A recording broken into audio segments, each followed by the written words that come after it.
انا للہ و انا الیہ راجعون۔ پاکستانی مشہور اداکار کی والدہ کرونا سے انتقال کر گئی ہیں۔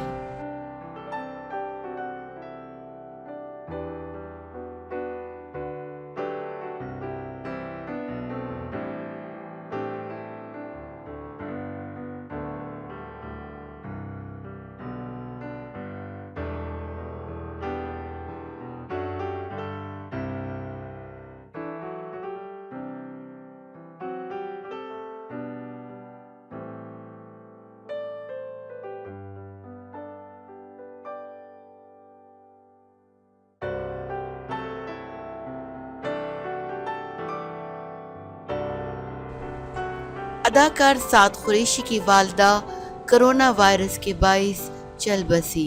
سعد قریشی نے اپنے انسٹاگرام اکاؤنٹ پر اسٹوری شیئر کر کے مداحوں کو والدہ کے انتقال کی خبر دی۔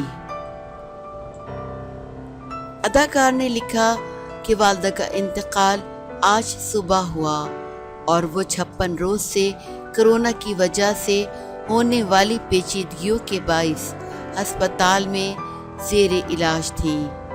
سعد قریشی نے فنی کیریئر کا آغاز ڈرامہ سیریل خدا اور محبت 2 سے کیا اور اب تک متعدد ڈراموں میں اداکاری کے جوہر دکھا چکے ہیں۔